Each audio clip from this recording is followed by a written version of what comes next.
Tonight on Q2, the final three. They're going to look at their work experience, whether or not we feel like they're a solid conservative. The candidates to replace Commissioner John Ostlund are now coming into focus. Plus, clouded by cuts. It's stressful. Of course, it's stressful. Local public media with their eyes in Washington as their future is debated.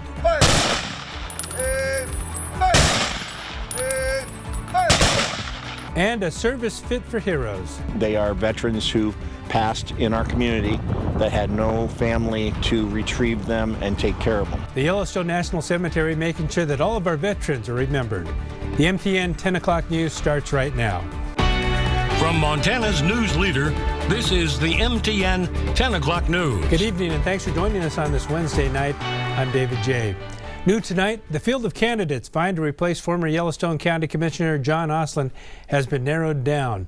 Ostlund, one of the county's longest-serving commissioners, was killed in a plane crash just outside of Billings last month. Now, it's up to a committee of more than 50 people to fill that seat, with members narrowing the candidates this evening from 12 to just 3.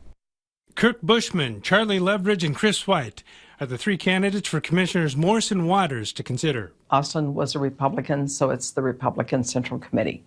They are, by state statute, to put forward 3 names to the county commissioners. Pam Parrington, Yellowstone County Central Committee Chair, has already determined that the 12 candidates live in Ostlund's District 1. They have to live in District 1, which is basically, and this is very basic, south of Central. It goes to the western edge of, I think, Lockwood, and then it encompasses Laurel. So it's pretty much everything kind of south of there to the county line. Process involved a 2-minute talk for all 13 candidates, paring that down to 6. The 6 then had 10 minutes each of answering questions written by Parrington. You can rehash those questions, you can reword them, you can hone it down. So now they have resumes, they can see where these people may have certain strengths in areas for the county. Ostlund had served as a county commissioner since 2003 and had 1 year left on his 4th term. The committee wants someone who can be a good candidate as the incumbent to run for re-election in 2026. And so get up to speed as soon as possible and then be prepared next year to expand on a grand vision or things that you thought were crucial to the county commission. They need a serious people that have actually been out there doing things in the Republican Party as well as actually run a campaign. When it comes time for re-election, I'm in the face of the public every day. I see people all the time. That's what's good about this, is that we have that many candidates that are interested in it.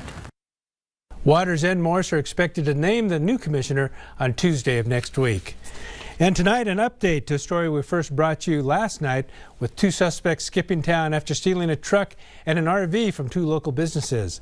Billings police say the stolen truck in that case has now been located. The crimes all took place on June 28th, with a man using the name Jonathan Shane Roberts using fraudulent checks to purchase the truck and the RV before leaving the lots. It is not known whether the RV has been found or the 2 alleged suspects have been arrested. A Billings teen enters a guilty plea to a charge of deliberate homicide in the shooting death of a Rocky Mountain football player. Sidney Cruz D. Crane Jr. admitted to shooting 18-year-old Chandler Stalkup on October 28th of 2023. In exchange, prosecutors are recommending a sentence of 75 years in prison. D. Crane, who was 16 at the time, is being prosecuted as an adult and remains in jail. Authorities say Stalkup was an innocent victim who was simply picking up his friend after a late-night house party. According to charging documents, a fight had broken out at that party, with one of D. Crane's friends, Garrett Dorr III, being knocked out. Dorr, D. Crane, and others then began looking for the group, presumably seeking revenge. With Dorr driving, D. Crane then fired a bullet into the vehicle driven by Stalkup, striking him in the head. Dorr, who was 17 at the time, has already been sentenced to 60 years in prison, with 10 suspended after pleading guilty to deliberate homicide by accountability.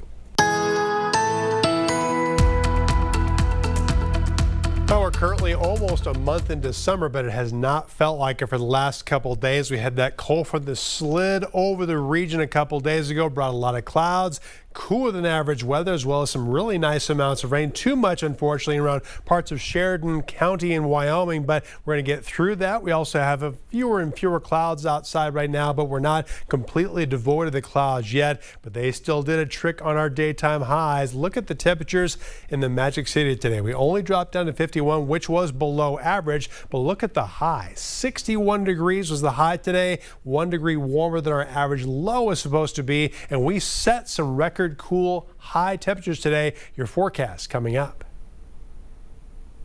Tonight, lawmakers are pushing toward a vote as they look to beat a Friday deadline. The issue at hand, making some of the DOGE cuts permanent and slashing around $9 billion in previously approved spending. Most of those cuts aimed at foreign aid programs, but more than $1 billion would impact public broadcasters. The president and CEO of NPR telling CBS News that she worries rural communities that rely on their local radio stations could be hurt the most. The measure last night received a push forward in the Senate by Vice President J.D. Vance, but it will eventually have to make its way to the House before reaching the president's desk. It's a debate that has many in local public media watching closely. Q2's Haley Monaco has more on how the happenings in Washington, D.C. could have a great effect on the future of Montana airwaves. County officials are asking state A familiar voice. For Yellowstone Public Radio And News, face I'm on Jackie our Coffin. channel. Youth political We provide a wide breadth of programming to a lot of different people in different places. Now a moving force with Yellowstone Public Radio. The whole mission of public broadcasting is to be no barrier access to information and education for everybody. Jackie Coffin, the news director of YPR, is cautiously watching Senate debate cuts to public broadcasting. We get about 8% of our total operating budget from the Corporation of Public Broadcasting, which is in the form of community service grants. Out of Yellowstone Public Radio's $2.2 million annual operating budget, if this passes, it would cut $270,000 from the nonprofit's yearly budget. That money largely for our station is used for licensing of programs, buying programming content from a variety of sources around the world. It's stressful. Of course, it's stressful. Once they got into power, they would... Now, whatever the decision is, and if Congress decides to pass the budget cuts, Coffin says Yellowstone Public Radio will continue to stay on air, providing news to the 34 counties across 2 states. Yellowstone Public Radio started in 1972. It was a one-office operation that grew quickly across the years with the help of invested community members like Joe Sample, who really helped launch it.